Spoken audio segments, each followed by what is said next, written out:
Greetings, everyone. Pete Pardo here from Sea of Tranquility. Welcome to a special bonus episode of The Monsters Den meets the Hudson Valley Squares. What's going on, everybody? Come on, Ralph. You got to do it too. Everybody's got to do it. Blah! He's got the old candle. The Yes, I love it. candle is It's back. Nice. like a throwback to the old days of Monsters Den when I used to sit with the candle. There you go. Craig's got his drink already. Is it noon yet, Craig? Who cares, right? No, no, this is tomato juice. Just straight tomato juice. All So. right. Could Could be be a a Bloody Bloody Mary. Mary. That's So. all everybody's gotta know. We are recording this on a Sunday morning for everybody watching. So even though you'll be watching it in the evening, it's we got together on Sunday morning. So we've held off a couple of weeks to review the brand new Nosferatu film by Robert Eggers because we wanted to wait to see if we can get as many people to actually go to the theaters to see it. Before we got together, Jamie Laszlo wanted to take part, but he couldn't make the recording time. I had to cancel yesterday. So we've got Craig Kaminsky in the house from both Monsters Den and Hudson Valley Squares. We've got Count Ralph Tambor from the Hudson Valley Squares, Ryan Scow from the Hudson Valley Squares, and a frequent guest on the review crew. Same with Karen La Preziosa and Yes. Davey Gallagher from all sorts of Monsters Den review crew. Everybody's done the review crew all across the channel here. So we instead of keeping them up really late like we normally do on Thursdays, we got them up pretty early here today. So You woke me up today. So welcome everybody. So yeah, Nosferatu, and everybody make sure you take a look behind Ralph there because he's got a very cool depiction of the original Murnau film from 1922, featuring the original depiction of the Count Orlock Nosferatu. Right. So, of course, Robert Eggers is for a lot of us a one of our favorite more modern directors, right? We're all big fans of The Witch. I really like The Lighthouse. I thought The Northman was a really good film as well. I really like his style. He apparently Nosferatu is one of his favorite films of all time, and he really wanted to remake this film. Got a great cast in this, as I'm sure we'll talk about as we kind of go through our thoughts on the film. And it's doing pretty well at the box office. Gotta love that. I mean, it's not often that you see kind of like a gothic horror remake do well because I mean we haven't had really good experiences with remakes over the years when it comes to horror stuff. So I'm happy to say that this one is one of the more positive ones. So Craig, your thoughts on those? And so Craig and Karen both saw it separately in Pennsylvania, New York. Saw this film early on Christmas morning. So I want you two guys first to talk about what that experience was like seeing a film like this on Christmas morning, which I think is kind of cool. Yeah, So I saw mine on it was opening full day here on Christmas morning. I've never gone to the movies on Christmas morning, and the only reason I did was because my wife was working that morning, and I literally had nothing to do. So I thought, Mhm. well, what the hell? I'll check out the movie, and it was.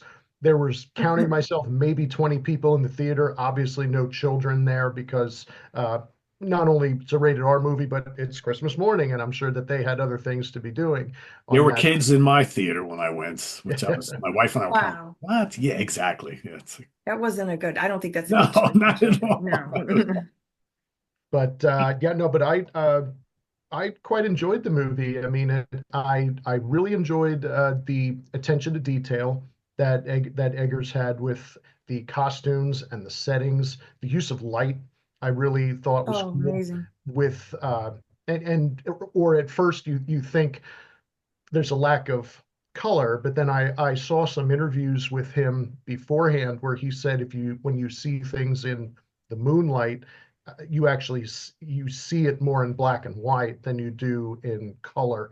So things like that it may not make sense at first, but then when you take a step back and think about it, it's really good. I enjoyed the performances. I liked Bill Skarsgård as Count Orlock.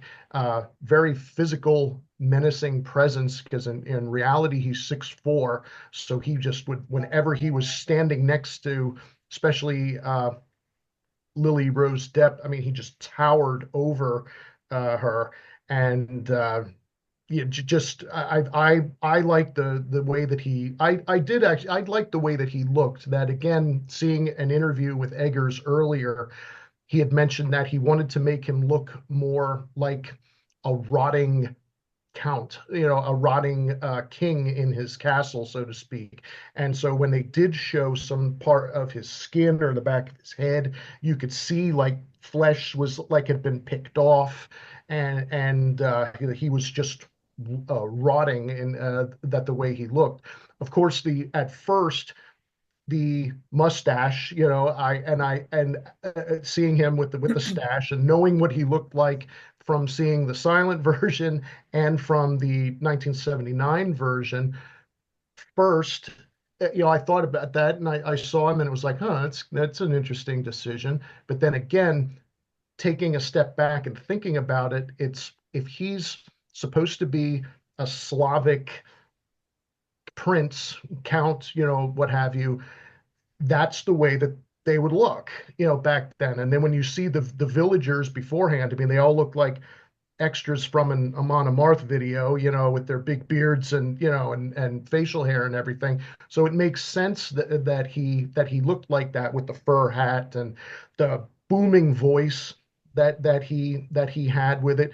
And in a relatively empty theater, it really resonated when he would say, "You will address me as Count." You know, I mean, My it was lord. it was holy it was like holy shit, that's loud. But really, I quite enjoyed it. One criticism I would maybe have is I had mentioned this to Karen earlier or a few days ago, where maybe Lily Rose Depp and Emma Corrin could have switched their roles, and because in my opinion, Emma Corrin's just a better actress.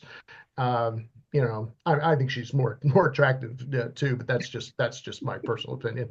But I think she could have done maybe a better job because there were some parts where it's like, that's like right from The Exorcist, where she like rises from the bed and her Yeah. eyes are rolling back, and it's like, oh, okay, we're going a little Exorcist here. But Willem Dafoe's, you know, great with, you know, as the voice of reason, but yet he's just almost like on the verge of madness, you know, not quite the he's after my lobster, you know, not quite on that level, but the part where towards the end where he's amongst all that fire, I mean, is really visually was really cool to see. So I enjoyed seeing him. Ralph Ineson, great baritone voice, you know, Mm.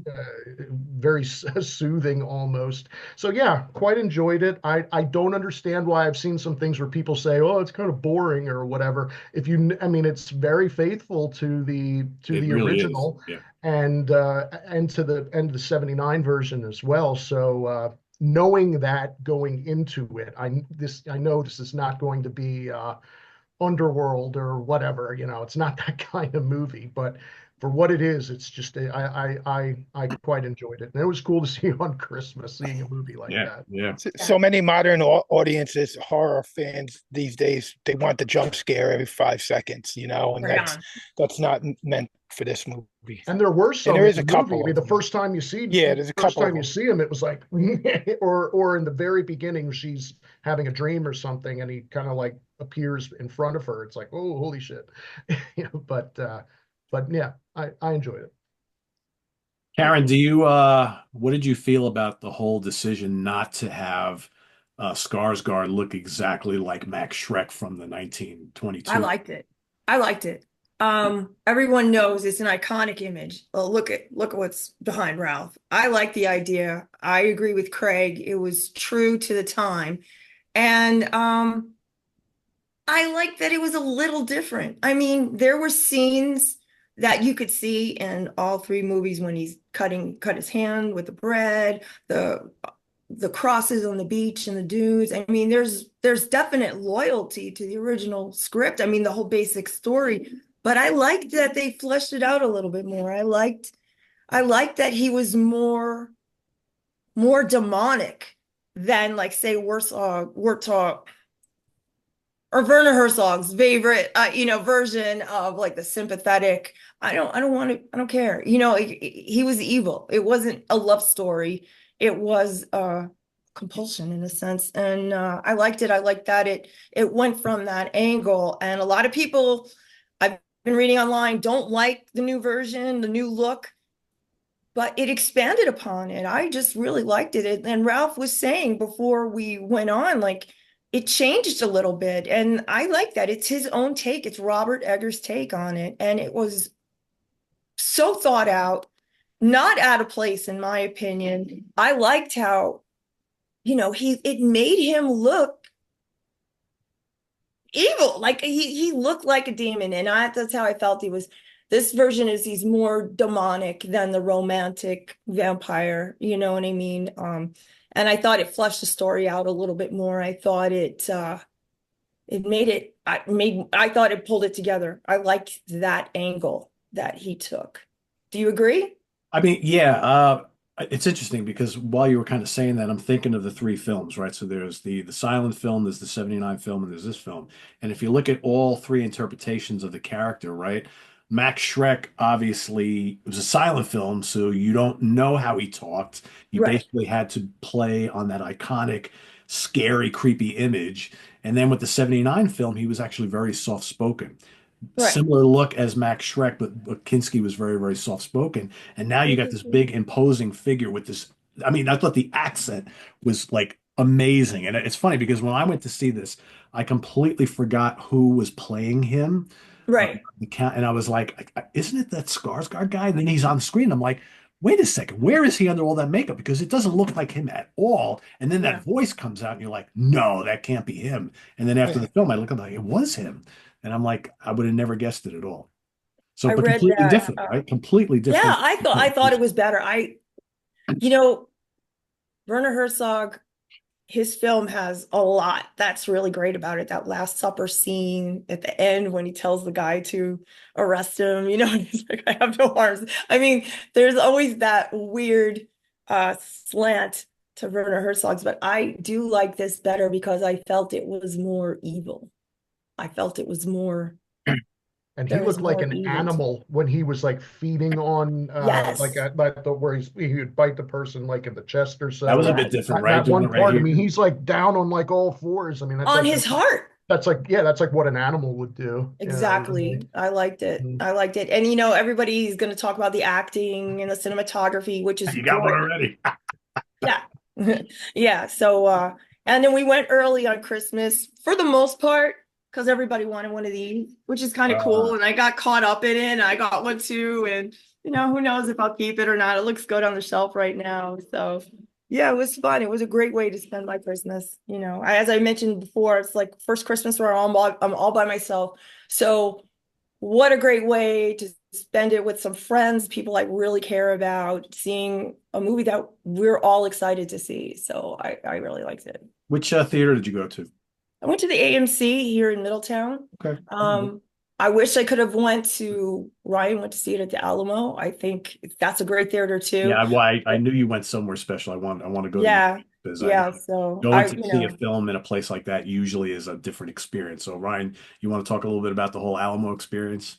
Yes, the Alamo for folks overseas, abroad, wherever in the world. The Alamo is a chain of movie theaters here in the States, where they show modern movies like Nosferatu, anything new in theaters, but they also show a lot of older movies too, and they show a lot of cult movies later at night. So you can go see, like I actually just saw Clockwork Orange there about a week and a half ago, which is cool, sold out show, and they also serve like a full array of food and alcoholic beverages there, right in your seat. So it's cool. It's just like a different experience to go into like a regular like megaplex. So we saw, I think it was a couple days after Christmas, but we saw like a late night show there, like not a midnight movie, but almost a midnight movie. It was like 11:30 p.m.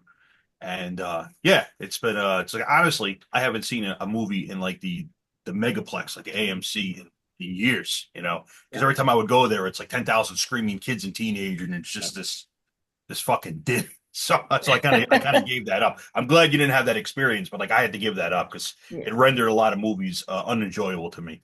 So yeah, a bunch of us went down. We saw it late night movie at the Alamo, and I thoroughly enjoyed it because I'm very very picky with remakes. I'm very picky with modern horror. There's like I just don't like a lot of it. It's just not what I go for. If folks like it, that's cool, but it's just not for me. So obviously Nosferatu is based on Dracula. So between the previous movies and the many, many, many renditions of Dracula, you have some excellent renditions of this character over the years by excellent directors, fantastic portrayals. Some of the most iconic, actors and portrayals within, the history of cinema, going back well over 100 years now. Uh, so to me, it's like, well, you got this new one, and obviously Eggers, love his previous three movies. For me personally, the Northwind was my favorite. I just like that kind of the Conan the Barbarian with like Viking themes was just very appealing, and I just like the colors and the way it was filmed. And that was a big part of this too, was going in really appreciating this guy's use of like cinematography and the way he frames shots, the way he does lighting, the way the lighthouse was very black and white, very stark, kind of gave that abandoned New England look. The witch had these very drab palettes for like this Puritan England kind of look to it. And the Northman was to me, very vibrant. You had the Scandinavian, these mountains, these things, Iceland, this very lots of fire, lots of like just very visually imposing. So I was going into this movie like hoping he would have that same use of color, and he did. Like you guys said, with the color, with the moonlight, kind of casting everything in black and white. When he first gets to his castle in Transylvania, and then you see it opens, you first see him, in the like, from the prelude, but the actual movie proper. Just fucking awesome. And I thought Skarsgård did a fantastic job too. And I was talking about this with some folks. To me, the last really good portrayal of this character for me, Dracula or Nosferatu, was Gary Oldman, 1992. So you're going back a couple decades. But you go back before that, obviously you have Shrek, you have Klaus Kinski, you have Bela Lugosi. Because I kind of combine the two characters. Like I know Nosferatu is, to me, and Dracula are separate, but to me it's just it's the same story, right? Yeah. He took some liberties, but generally it comes all from the same source material. The mustache, I thought was cool. I mean, Dracula in part, as far as we know, was based slightly, possibly a little bit on Vlad Tepes, who had a mustache because he was a Slavic prince, a Slavic nobleman, and the one famous, all the most famous portrait of the guy. Obviously, there's no photography that many years ago, but the most famous portrait that we know of the guy, he has that iconic mustache. So I mean, well, that kind of fits. The voice was fucking excellent, like he said too. As soon as he speaks, it's like booming loud in the theater. Excellent use of sound design in that. Right on. The choice to give him like this kind of like this emphysema, COPD wheeze. Some friends of mine are like, man, it was kind of distracting. But I'm like, but like Karen said, if he's like this rotting corpse of a demon that's been around for, and it's got to be damp in that castle. Let's be real, right? Yeah, he's living in the script. It makes sense that he's always like. He's dying. He's rotting. It's not easy. He's laboring to just live. And he was sleeping naked in that casket. It was cold, and they made that. And also, they made that wheezing loud too. So not only his voice, but the wheezing was very like prominent in the audio mix in the theater. Again, this was a movie where I've had some friends that are like, "Yeah, I'll see it. I'll see it." I'm like, "No, you got to see this in a theater." Like, I'm sure it'll be good at home. Don't get me wrong, especially if we have a nice setup. But between the visuals and the sound design, when his voice comes booming in, you need to see this in a theater. It really kind of drives home a lot of the effects. I know, I do like some of the slight changes they made. Probably the coolest change for me was in the previous books, the previous iterations of the story over the years. Lily Rose Depp as Ellen Hunter or Mina Harker, depending on the version you're watching.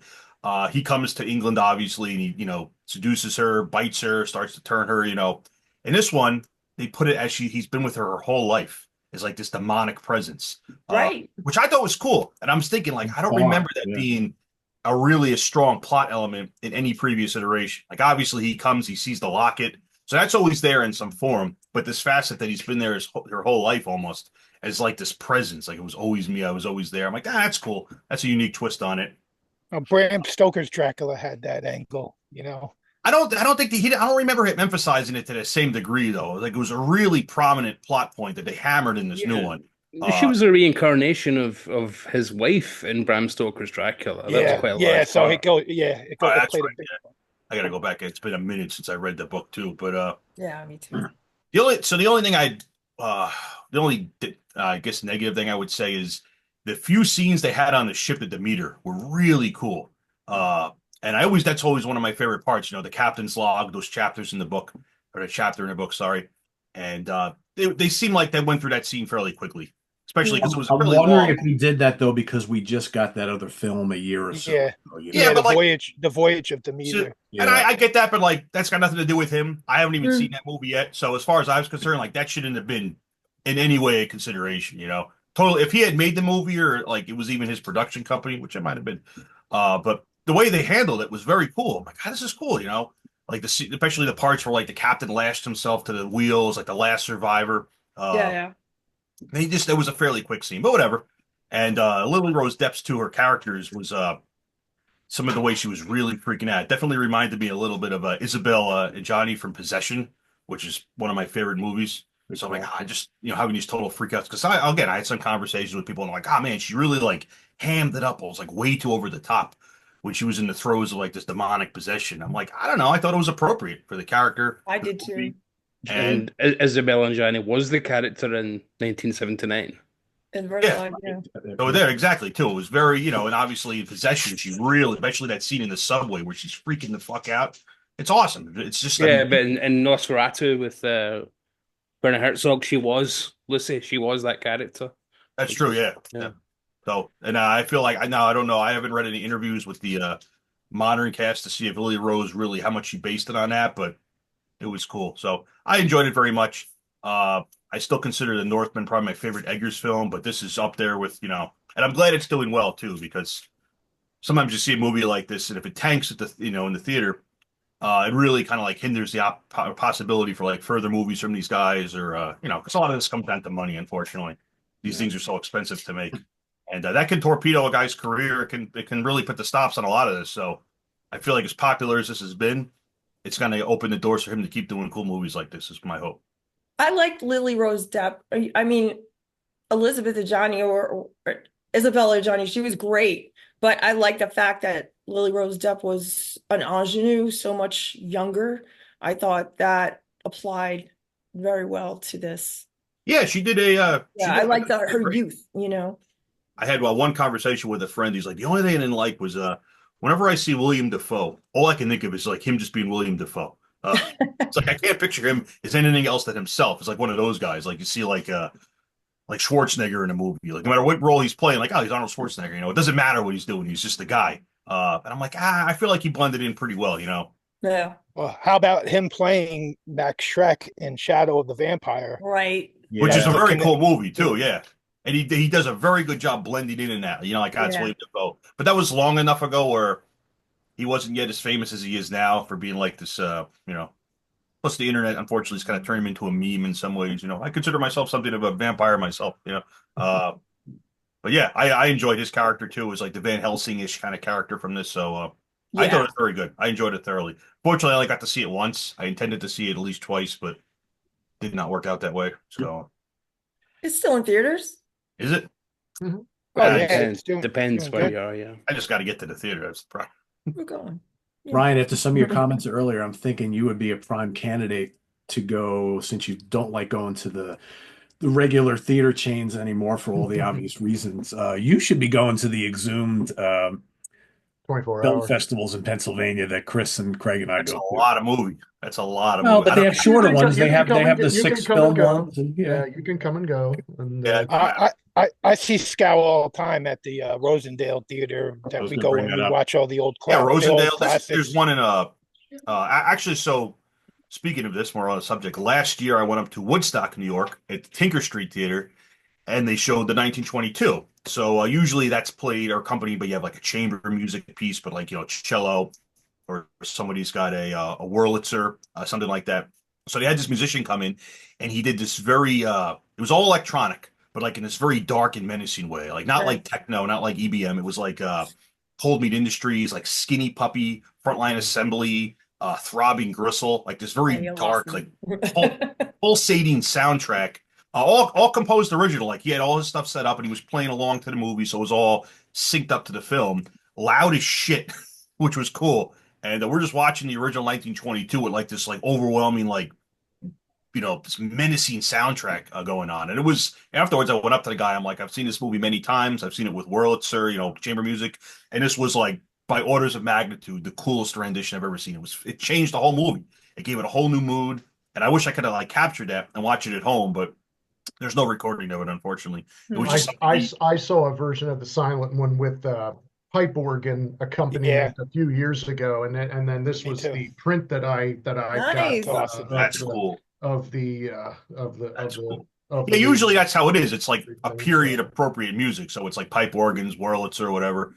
And for But them to that was really cool. It was, and same thing. That was, I saw that on a Sunday. I couldn't believe it. I mean, Sunday afternoon, so it was a football Sunday, sold out for Nosferatu, silent with the pipe organ, and in the my local, uh, the Colonial Theater in Phoenixville, which holds about 700 oh, that's people. cool. So So I wow, mean that was Wow. surprising, and amongst them were kids too, and they sat there, the shut the whole hell up. time watching it, a silent movie, which I give them credit, that That's the they didn't, best And thing it's I've that not a heard. they were short silent that they movie. That's were a long No, film. engaged. that's Yeah, a Yeah, that it's they very were short. engaged with it and everything. So I'll give them 700. credit for turning out for that. Yeah, the theater I I saw see. this at, it's a tiny theater. It's like an old converted church. It holds maybe 100 people. It's very, very old, but yeah, it was I saw 100 people sold out, but 700 to see a silent film is that's That's kind of Yeah. fucking great. incredible. I seen it at the Paramount Theater in Middletown with the big pipe organ accompaniment, and we've seen Blue Oyster Cult there. They could fit like probably 1,000 people in that It's theater, but pretty it big. wasn't like sold out. But it was a lot of people, and it was That's at nice. Halloween time. It was Halloween time, and Yeah. it was unbelievable seeing it that way. It was my favorite time I ever seen it, and I got the typo negative one, which is kind of weird. It's like you got this Nosferatu, but with typo negative doing the music. Wow. And it's just them playing like classic songs from typo negative, but it's got David Carradine um, doing the narration. And then this is a old VHS of the same thing with typo negative, but look at what picture they put as the vampire for Nosferatu. And this is pretty old, but it looks pretty much like kind of a little bit like the new one. Yeah. He got the mustache, doesn't look anything like the classic Orlock, but that's kind of weird how this is the picture, you know. I mean, Orlock is Orlock. You know what I'm saying? It doesn't matter if he has a mustache or not. He's creepy. He's imposing no matter what. I I know mean, only it's iconic and it's scary as shit. When I was a little kid, I was terrified of I don't that. know. I mean, I know only Ralph and me have mustaches of here, but a lot of people, it's like a big hang up. They're like, I like know, just and it's talk stupid anymore. I'm because like, they're who not cares? seeing the rest of the movie. They're Who hung cares? up, bada bing. Well, look at this. This is my old Nosferatu doll, and I put a mustache on him today, and then He voila, looks it's the new, good. It looks it's the fine, brand Ralph. new one. You should keep that. You should keep that. I'm gonna pat him up. I'll make him a little bit bigger and make it Put my a Ryan put a fur Scow put a doll. fur It's put gonna a be my fur hat Ryan on Scow. it. I'll put like Yeah, a Slayer patch on him too, then, and like a I'll voice. put a yeah. Make a Ryan scale. Not a voodoo doll though, please. Like, how? One of the things I really liked about the film, and you have to make an important part of the story in the film, and I'm just curious what Ralph thought when the ship finally lands, right? And all of a sudden, the people start getting sick, in and they're like, oh, the pestilence, the plague is here. I thought they did a great job of that. Rats all over the place. You think they depicted that part of it pretty well, Ralph? I thought that was really well done in this film. Yeah, I think they did that really good in the '79 Yeah, version. Though absolutely. they really made it a lot like that. And this old Nosferatu toy, he comes with like the base. It's all rats All rats. Nice. because Nosferatu is the bringer of plagues. Is Nosferatu, so it's pretty cool that they all have that part of it. I thought overall the cinematography in this film was really, really well done. I'm not, the Herzog film looks stunning, especially like the first like half hour or so of it. Yeah. I don't know if any version would ever top that, but I thought this was pretty close. I think Eggert did a fantastic job, but I want to circle back to, and I saved this question for Davey specifically. Davey, is Bill Skarsgård now all of a sudden becoming the new Lon Chaney Jr., Bela Lugosi, Boris Karloff? Yes. As recently as Barbarian, which we covered on the Monsters Den, we said how weird it was to see him in a nice guy role. So when you start to be cast and people go, "Oh, I don't really get him as a nice guy," even though he's a young, good-looking guy. So we should just be on board with him according to the normal laws of Hollywood. We should be on board with him, but he's just got an undercurrent of wickedness, which goes well with the silver screen. If you're wanting to make a career in Hollywood, then playing villainous roles, obviously, um, certainly in horror, and most importantly, avoiding crap like Blumhouse films. he's got a lot of things already under his resume, and he's what, 34 maybe? Um, 35. So he's got a long time left to keep pumping this kind of stuff out, as long as he Yeah. keeps Four. getting offered good scripts to portray. I mean, I have reservations with this film, quite a few reservations with this film, but Bill Skarsgård is not one of them, and I don't understand actually. Sometimes I think people go in looking for something to hate on, um, and Absolutely. and in this one, I think it was just Orlock's different. Well, it is different, but you're going for a different audience. You're going for a back to basics approach from Robert Eggers. My issue in general is I think he has gone back to the novel of Dracula and made more of a Dracula film than a Nosferatu film because I do think of them as separate things. Unlike Ryan, I think of them as separate entities. Although, yes, they have that literal shared commonality by the rip-off in 1922. But that first film straight away with the plague sets up a completely different idea. It sets up that Nosferatu is about a place and a time and something that happened already 100 years ago, nearly in the story. It's what does it say on screen? Something like this is Nosferatu, the Chronicle of the Great Plague of 1838, something like that. So it's already at the time setting itself up as it's actually a story about people in a plague and how it affects them. And this one kind of ignores that a little bit in places. I mean, you get the rats and things, but you don't get like the Last Supper scene that Herzog had, which is a bit too histrionic. You couldn't have that in this film. That would be too over the top. But what Eggers does is he adds things in that are from the novel, that are from Dracula. I mean, Willem Dafoe is playing Van Helsing, isn't he? Pretty Yeah. much. Yep. Yep. Yep. Is exactly Van Helsing. He's the rational skeptic here, who comes in. There's a character of the professor in the other version, the original versions, but he's more of a botanist, and he's not part of, he's not the guy who's doing what this professor is doing at all. So He's pretty much the Renfield character in this movie. Oh, not the professor. I'm thinking. I thought you were talking yeah, about the you're other thinking guy. Knock's still pretty much Renfield Yeah, yeah. in He this version. plays the Renfield. Oh, he was Um, amazing. We should talk about him. But go ahead, Dave. I don't mean to interrupt you. I mean, Nosferatu invented vampires being killed by sunlight. That comes Yep, from Nosferatu. So Nosferatu to yep. me has always been about nature and about a connection with nature, which is why you have that scene in all three versions where Ellen is upset because her man has just brought her flowers, but That's right. she can only concentrate on them being dead now because they've been picked. So it's a connection to nature, and I don't think Robert Eggers, I mean, I'm sure he knows about that, but I don't think he focused in on it. Maybe he didn't think it was an interesting part of the story, but he focused in more on the psychosexual relationship of the Trinity, if you will, with Nicholas Hoult and Lily Rose Depp. He focused in much more on that, which the Herzog film does too, but never at the expense of the kind of background story of the plague, of nature itself as either a friend or an enemy. And Nosferatu is the kind of manifestation of that.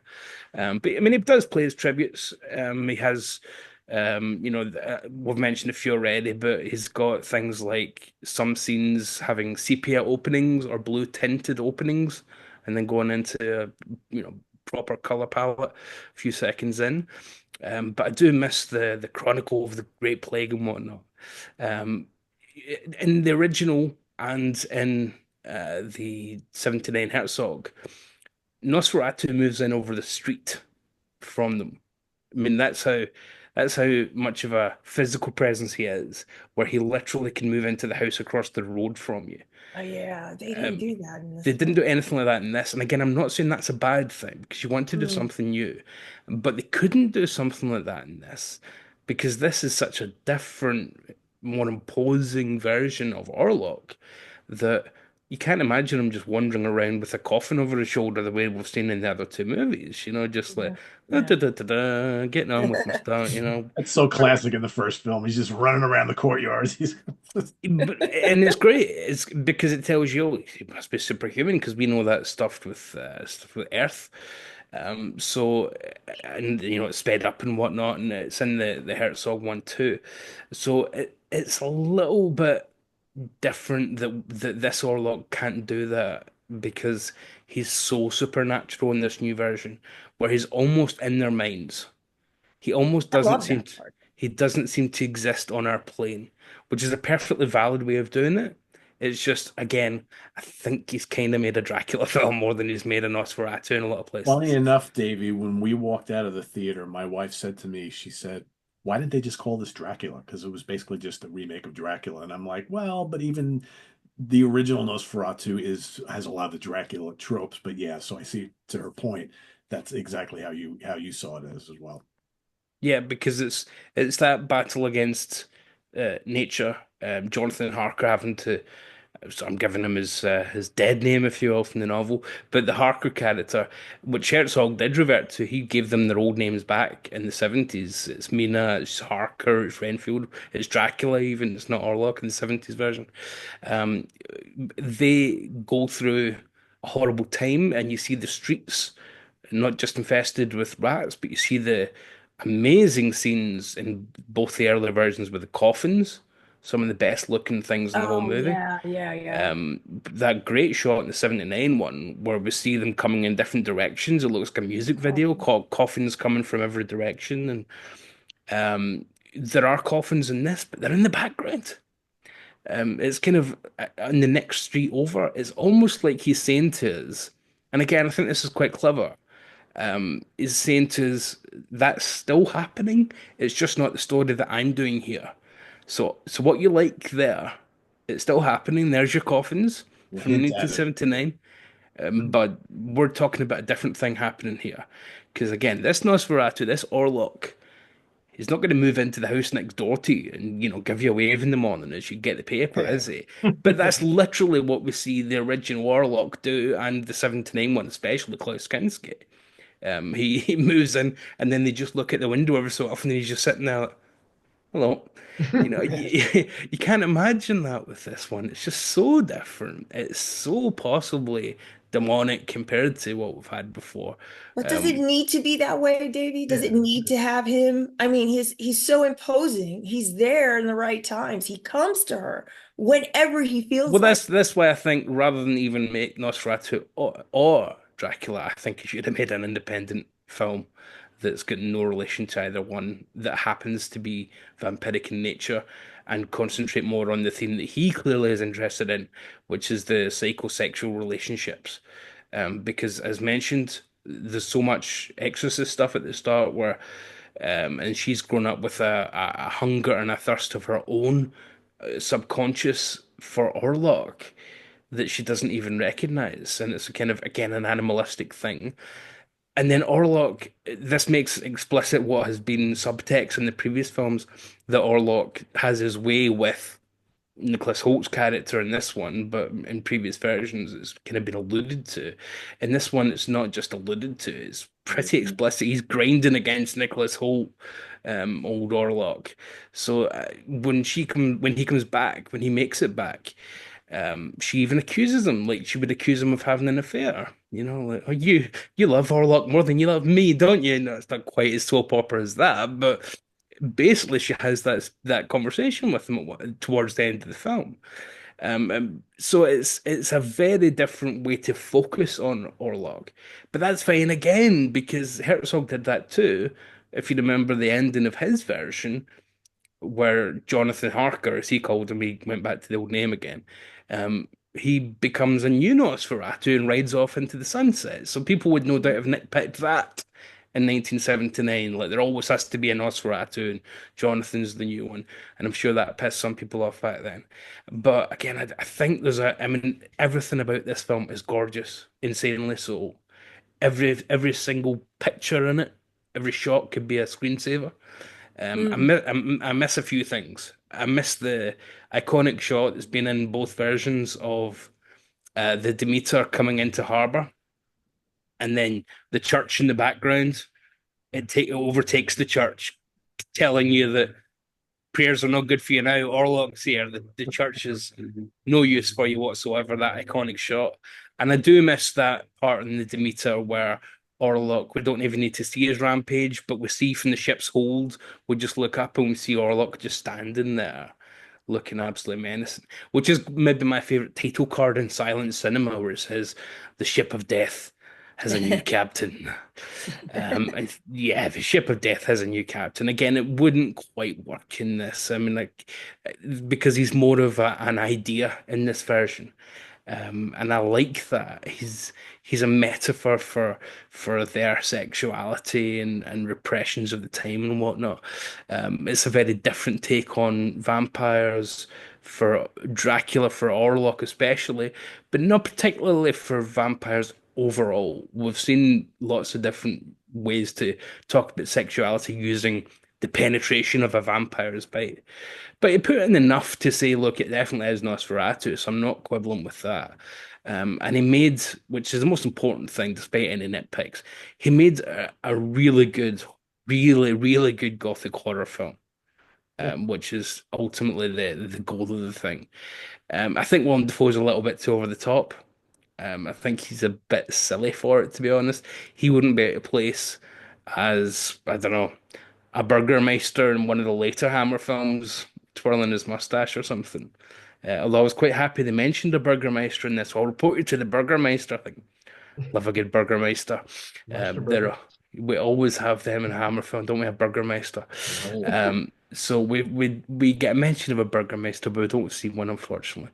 But yeah, it felt like Robert Eggers had an idea for Dracula, but he loved the original Nosferatu, perhaps. That's how he got into Dracula in the first place. And then he combined the two to make his own thing and adds on his own interests. Lily Rose Depp, I don't think is the strongest actress, but in a way that helps. Because she's almost a blank slate that you can project onto. Whereas if it's a much more talented actress, I think it was originally supposed to be Anya Taylor-Joy Yeah. when it was up for commission the first time round and when he was trying to get it funded. I think she'd be too strong for the role. I think Anya Taylor-Joy could take Orlok in a psychological battle. But the star of Yoga Hosers herself, Lily Rose Depp, and I think she'd be fair game. So yeah, I think it's a real strong 9 out of 10 film, with just a few reservations about. Yeah, you didn't need to change that, or why did you bother even changing that, and why didn't you focus on a couple of other things? But yeah, niggles are only that at the end of the day, niggles. At the end of the day, stunning film. You have to wonder now. So now he's almost a handful of films into his career. Up until this point, I think they tried to make The Northman into like a big budget film, and that did okay, but it wasn't a big blockbuster. Obviously, The Lighthouse is more of a niche film, and certainly The Witch, I think, has taken on more acclaim over time. But at the time, it was, again, a very niche film. You have to wonder whether he goes on to bigger blockbuster type films after this, or does he kind of settle back into kind of what he was doing before? Well, Like, I saw an interview with him on one of the morning shows, and he said he has no interest in doing any movie in a modern setting. So whatever he does, it will be in the period piece. past, It's a and period piece, maybe yeah. the That makes me distant happy. past, and the distant past, not like the 30s or something. I mean, like Yeah. long ago. I Okay. mean, he's Well, he's smart enough to make films, especially this one, that didn't cost the world. I mean, it cost $50 million, but that's not a lot of that's money when modest. Yeah. Yeah. Joker 2 cost 200 million to sit in a courtroom and sing, "Come on, get happy." So 200 million for that crap. Whereas this cost 50 million and every penny and more is on the screen. It's Yeah. Every beautiful. single penny. So I'm not worried about, he has to take, I don't know, Doctor Strange 6 to make a buck. I don't think he'd do that kind of thing, or at Yeah. least not for a while. So Yeah. as long as we get a good run out of him. So one of the things we were to kind of finish up, one of the things that we were, I didn't even go. I didn't even go yet. You skipped over me. Oh, I'm getting to you. That's what, yeah. Oh, I thought you were closing it up right now. I'm like, Like Well, shower. yeah, but so in the wake of how well this is done, I'll start with you, Ralph. Um, we've got the Wolfman just opened up, and we've got a couple Frankenstein films in the very near future that are coming out. Quickly, your take on how much, what did you think that this will open the doors for other Gothic type horrors to do well? And do you have any expectations at all for some of these other films that we mentioned? they're just forever. They're going to keep redoing these movies every 10 years or so, or maybe longer. But the crazy thing is how we haven't had a real creature from the Black Lagoon yet, which I think has been in the works for a while. They Forever had the to talk about. Shape of Water and stuff, but they're always going back to the old classics, and I love it. I'll go every time and give it a chance. I like seeing the reimagining. I think with this movie, the reimagining I really liked was that they didn't try to make it look like Salem's Lot vampire, Yeah. or it could have been like even the Voyage of Demeter. They basically did the Nosferatu look, and that was Dracula, but they did it with all CGI. So like I seen the trailer, I was like, oh, this looks amazing. I love the idea that they were gonna do a whole movie on just the section of the boat coming. I think I could picture like a whole series, like a TV series, and that would have been like 2 episodes. But I thought it was cool to take that angle, but I just think they could have done it better with more practical effects. The thing that I think really stood out in this movie was that the audio, the way that they made his breathing, the way they made his footsteps, everything was amplified. His voice was amplified, and it, like you said, you got to see it in the theater. And like Davey said, like about he's not the one that's going to be moving next door and looking out to you. He was more otherworldly is the word that I think of when I think of this Orlock. The way they made him, he's just so like different. He's like more of like a demon kind of.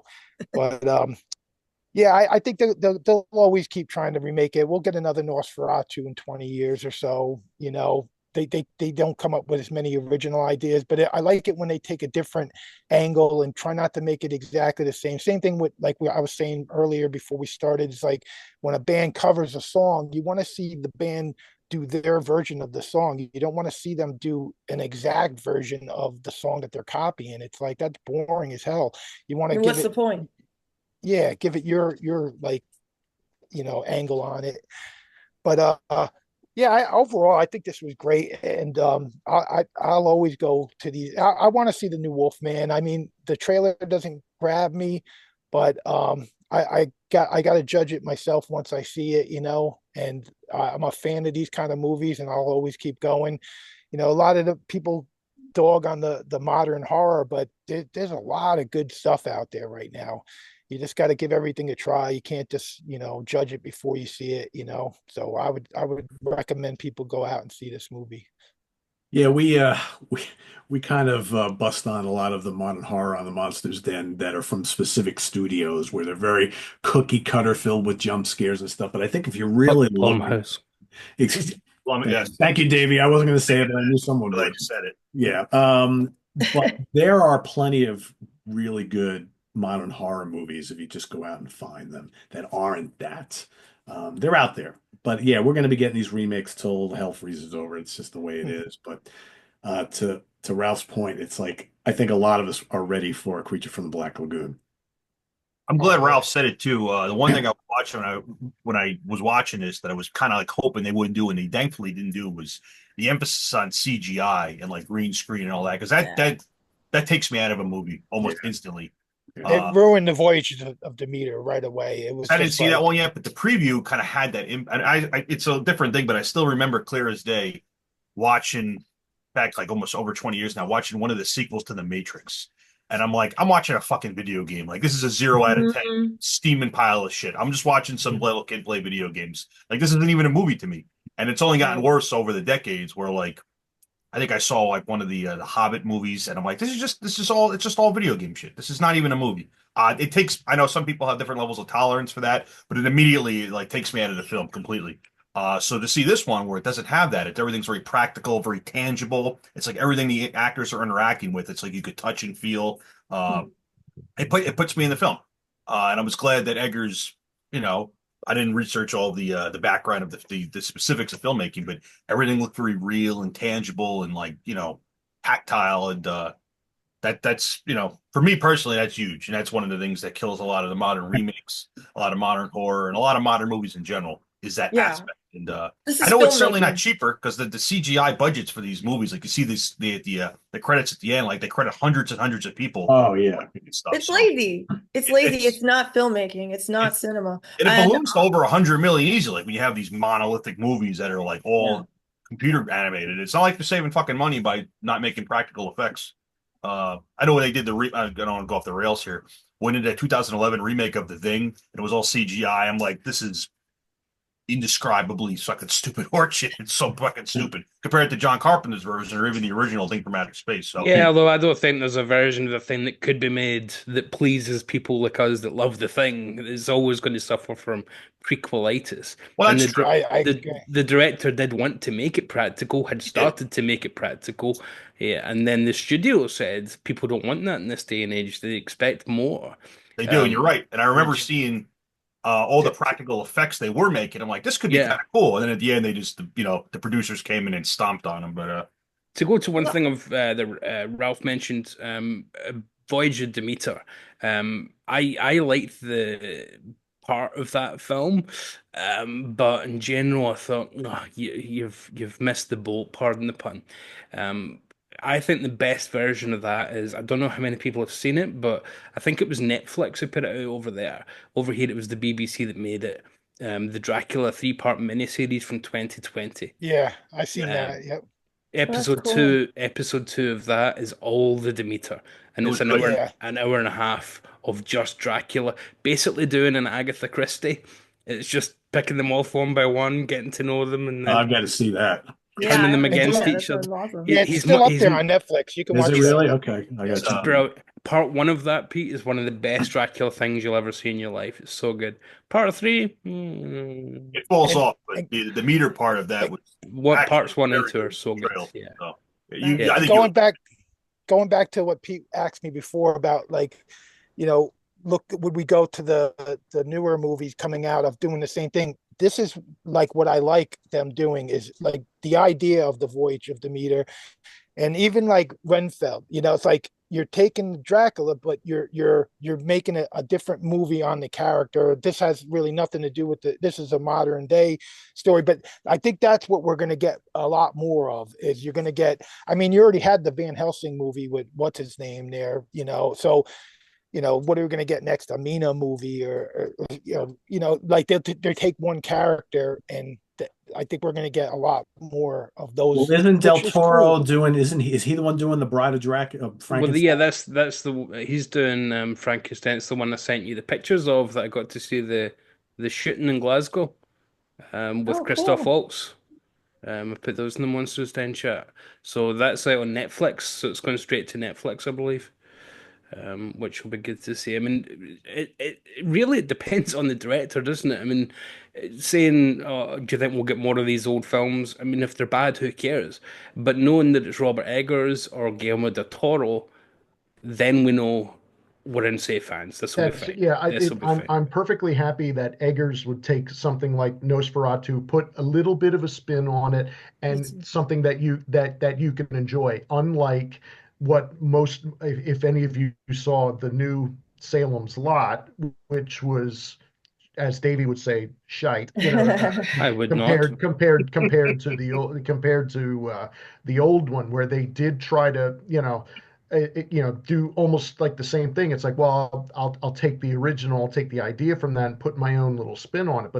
But the spin was just totally awful. Yeah, So that I'm wasn't very I'm good. I'm glad Eggers did what he did with this movie. I mean, it is a bit of hypocrisy, I suppose, in that we allow Robert Eggers the benefit of the doubt to make a story that's been done 300 times. And he doesn't get caught up in bitch remaking things. I think we feel Um, he's earned it, though, right? yeah, or we just know, hey, it'll just be a really good version anyway. You know, you can always go see Hamlet. It's still a great play. That's by Shakespeare for anyone in the audience who doesn't know. But yeah, I mean, there was some nice little touches too of the new characters that are introduced, like Aaron Taylor Johnson's character, who's a kind of expansion of a character from the first one, but he's not the same Yeah. character. And Willem Dafoe's character, their names are Friedrich and oh, it's FW anyway. It's for FW Murnau's full name, so they've given him those characters FW Murnau's full name.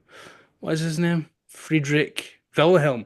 Friedrich Wilhelm, and those are the two new characters, Friedrich and Wilhelm. Yeah, Friedrich Which, Harding yeah, was his name in this. which so we've got, and then who's the other one, Craig? So we've got Friedrich and then Wilhelm. Who the professor? Yeah, is he called Wilhelm or is Aaron Taylor Johnson called Wilhelm? Ralph Ineson is Dr. Wilhelm. Wilhelm. Yeah. Yeah. So you've got a new character called Fried, and a new character called Wilhelm. So it's paying tribute literally to F.W. Murnau by having his name in there over two characters, Yeah, which is Willem nice. Dafoe is Professor Eberhardt. Sure. Yeah. And that character is named after the producer of the original, who was an occultist. So Yes. it really shows that he's someone who does want to pay tribute to the past without having to do things like I was fully expecting to see like the staircase shadows and things. Didn't do that. You know, he did shadows, didn't do the staircase shadows. He didn't do Mina lying in the bed, or Mina keep Ellen lying in the bed with I love the shot in the original of Orlock reaching over for the heart. He didn't do that. You know, so it was good to see. It was good to see that he can do a new thing, an old thing at the same time. Yep. Yeah, right I on. think it was a success, and that's why it's doing so well. So, well, maybe we will do this again later in the year when we got these Frankenstein films to talk about, and or maybe the Wolfman. We'll see. I still want to see. To Ralph's point, I'm a fan of these old films, and generally speaking, when they do these kind of high profile remakes, I give it a chance. I mean, they'll never top the originals, but it's always worthwhile. I'm a little nervous with the Wolfman one because werewolves are my favorite monsters, but we'll see. Everything I've seen so far, I'm kind of like, that's what he's looking like, really? Yeah, And the last two versions were they were like, worth watching, the Jack Nicholson one, and then the other one that they did after that. They're Benicio fun, they're del worth Toro. watching, but they're not classics. They're not modern classics, but Yeah. you never know. You know what? It's funny because I think all these years later, I think I look back on the Benicio del Toro Wolfman film, and I'm like, that was actually pretty good, even though the ending was kind of a little ridiculous. But I think now people are, because that's what everybody's saying now. They're seeing like either they've gone to see the new Wolfman film or they've seen images from it. They're like, oh, that doesn't look as good as uh, Del Toro looked in the Wolfman. I'm like, yeah, well, They all of a can't sudden be that all film- like they can't be all like Howling too. So no, that is true. Your sister's a werewolf. The Universal strategy's changed though, hasn't it, after the Mummy flopped with Tom Yeah, Cruise? yeah. So they don't want to spend 200 million on these old monsters anymore. So doing these modern drama really takes that happen to feature the monsters in a kind of more abstract fashion, like the Invisible Man from a few years ago, also from Lee Winnell. That's really the way they're going to go about it. Is spend a little bit of money, but not much at all. Even less than Nosferatu, a lot less than Nosferatu.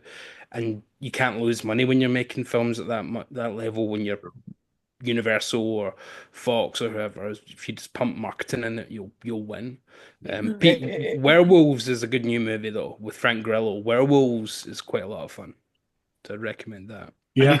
I do take the other tack. Like I'm just not into like I don't want to see like modern remake. I mean, I know I get you guys' point, but I want to see an original story. Like these other characters have been done 1,000 times. So unless you can like knock it out of the park 10 out of 10, which I think Nosferatu did.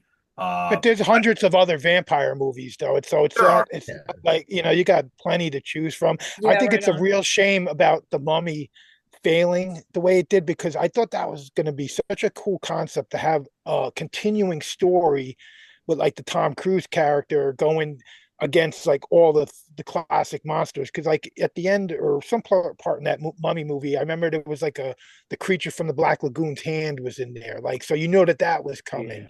and that would have been cool. Like different versions because they would have all been connected into like one thing. But then it flops, and then they throw out the whole idea. They had Too many wasted money. this Yeah. monster verse thing that was it could have been amazing, but they let it. So maybe they'll go back to that idea in like 5 years and then try it again. I was glad it flopped because first of all the film was terrible, but I hate that they announced that they're going to make a universe of films. I think no, I tell you that by me and my million friends buying tickets. You don't tell Yeah. us that And you're that's going what to make happens. Beforehand. It yeah, flops. They're like, you don't tell us that you're going to make 20 movies. You let us decide how many They're movies right you're going to on. make. Right. Well, that's Um, what happened. yeah, They made the one, and then it all went out the well, it window. didn't because if you remember the Vanity Fair photo cover, they announced already. yeah, this whole thing. Angelina Jolie was the bride. Johnny Depp was the Invisible Man. No jokes about Amber Heard. There was who was it as the Wolfman? Javier Bardem, I think, and they were all together on the front cover, and it said "Introducing the Dark Universe." And Russell Crowe, obviously, as Jekyll Hyde. But then that film flops, and these people who have literally been on the cover of Vanity Fair Yeah. advertising these movies never ever get the job actually being in the movies. They just do the cover of Vanity Fair for it. You got paid probably for that too. It's just a Oh yeah, blockbuster. Yeah. At the yeah. last, I'll be That's honest, the the last mistake. You can't make new it a horror, blockbuster. I don't know. It's not for everybody. the It's not last, a I'll be Marvel movie. the last movie I saw last year that I thought just walked, like crushed every other horror movie was this obscure movie someone told me about called When Evil Lurks, this Argentinian. That was It was amazing. I love that. It had no ties to anything, no big actors, Yeah. there was nothing, no story based on not, it was nothing, which is a brand new novel, a brand new story that guy come up with, subtitled in English, obviously, all everything in Spanish. And I thought Totally original. it Yeah, it was so decapitated. original. Yeah, it was original. The idea was original. It was demonic possession, but the way they did it was original. It played it very, very straight. It didn't do any like tongue in cheek, like we're referencing this and how about none of that. It was just a brand new concept, and to me, it leveled everything I saw last year. I'm like, this is Well, fucking like how fantastic. Davey was saying, like, the Vanity Fair cover. Oh, you got Johnny Depp, you got Russell Crowe. The fucking monsters are the stars of the movie. We don't need Yeah, you we don't don't care need Yeah, who millions plays. of dollars for Johnny Depp and Tom Cruise. We need spend that money on making great practical effects, and we don't yeah. need no name actors. You can find millions of great actors out there. It's in my We don't phone to I, save that movie. I just superstars. don't, and I don't need them to be action movies. I mean, it worked for Brendan Fraser in 1999. That was about it. I don't Different need era. these to be turned into. I mean, that was more of an Indiana Jones film than it was a mummy Yeah, film. you're right. But it This should was have a been like good. the Avengers with like these actors. That's what they were trying to do. Is I clearly a know. Marvel It's universe. Yeah. dumb. But I'm much happier that we have auteurs like Robert Eggers, who will still make something that is, yeah, it's a franchise if you want to call Nosferatu that, because it does have, as Ralph showed us, merchandise, and it's got 3 films now, so I guess it is a very slow gestating franchise, Yeah, Nosferatu. but it's not really a franchise because they're single movies. They're not a continuing story like most franchises are, No, of just a course, remake yeah, or but reboot. there's not much. I mean, I suppose you could do a sequel to the Werner Herzog one if you really wanted Yeah, to, because exactly. That's the one you um, could because at the end, Jonathan Harker and Jonathan Renfeld becomes they're alive, and the evil's going to continue because they're yeah, marching off. That was a cool idea and a good twist that he did on that. I like that a which Mm. lot. but yeah, I mean this is a one and done as a story about dark romance and feelings and whatnot, and much more than it is about any plagues and any kind of connection to nature. I think really works. I mean, it's almost Fulci-esque in a few places, just with the ideas of the psychic girl. I can imagine that in a Fulci film. Yeah, The psychic girl that has a connection to the monster that she's had all her life. That I yeah. can see that in a Fulci film, no problem. I love Um, that. I love that so angle. yeah, Yes. yeah, I think, and it's a good proto-feminist film too, where it's pushing, but it's not on your face. It's not, she takes control of her own life and Mhm. death, in this film. The other films, she's kind of in the background a little bit, not so much in 79, but this is certainly the first film where Ellen is much more effective than any of the males around her, Yeah. including even Willem Dafoe's character, who's Yeah. should be the one with all the answers, thinks he is, but he kind of says to you at one point, "You're the only one that can do this. You're the Yeah. only one." So yeah, it's a feminist movie. So when people say that awful phrase, "Go woke, go broke," this movie was woke, and you didn't even know it. You fucking idiot. That's very true. I never think of it like that. I just think Yeah. it's a character. You're right. It definitely had that angle considerably more. Yeah. Cool. All right. So we got thumbs up all around for Nosferatu from Robert Eggers. If you haven't seen it, go check it out. It's quite good. I would assume probably in a couple months we'll probably be seeing a cool 4K and Blu-ray release of that. So that'll be for all you collectors who still buy stuff. Look out for that over the next couple months. And for my Hudson Valley friends here, the snow has began. So Oh, I know. Here too. oh, by you too as well. Okay. Yeah, when I left the gym 2.5 hours ago, and it was starting to see. snow. It just started 5 minutes Me ago. too, Craig. It was a hard morning at the gym, but No one could see you. You blended in with the background like the Predator with that jacket on. that's it. Can I just recommend, though, before we do wrap up, if people are fans of classic horror, and of course you are, otherwise, why are you watching this? Exactly. Then Hammer's new 4K of Captain Kronos Vampire Hunter, big deluxe edition of this film. A Nice. big old beast. You could beat somebody to death with this fucker. This is phenomenal. What a treatment they've given this. 2 books, 5 discs, a comic Nice. book, a massive book about it, a reversible poster, and again, a good kosh if you need to get into a bit of a fight. Fuck you. And a very, very fun movie. Oh yeah, the movie's quite. Yeah, it's a great. Actually, the movie's a bit mid, to be honest, but That's fun. It's fun. it's a nice That's box. fun, yeah. Look at that. Ralph is like the king of props. Look at that. I know. He's amazing.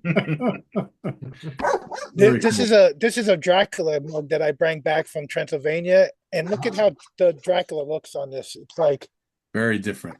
it looks like Count Orlock from the new movies. Yes. It looks like Vincent Price played Count Orlock in Yeah, the new almost movie. A little like bit, Mask of yeah. the Red Death a little bit. Yeah. I like it.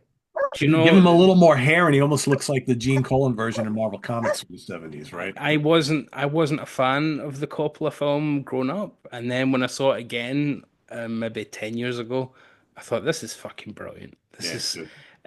it's so over the top, Aged very, very well. It does. cheesy, but it's fun. It knows Gary what it Oldman's is. fantastic as he always is. Yeah, and even Keanu Reeves' accent is really just charming now after so many years. Just, we're going to London. And it's a great pinball London? Like pinball machine. Yeah, actually a great pinball machine. Yeah, It is. It really is. it's really good. So thanks for watching, everybody. We went off on a lot of tangents, but this was a great conversation. I feel we could have spent another half hour talking about this film and other films. Look at that. Oh, Ralph Scott Like I Moore. said, yeah, that's a great poster. Very cool. Great Yeah, soundtrack too. Pop overall on that. Yeah. stuff. See, we keep still talking. We can keep I going know, forever. So again, thanks for watching this Hudson Valley Squares and Monster Den mashup here today. Visit us on the web at www.seatranquility.org. We're on Facebook. We're on YouTube all together. Aw. All the All the damn damn time. time. Hello, Yeah. Pooch. Hello. All the damn time. And please subscribe if you haven't already and click on that notification bell so you get alert of all of our content as a post, and hit that like button before you leave, everybody. Thanks for watching. For David Gallagher, Karen LaPreziosa, Ralph Tambora, Ryan Scout, and Craig Kaminsky, I'm Pete Pardo. We'll see you again here real soon on Sea of Tranquility. Take care. Bye-bye.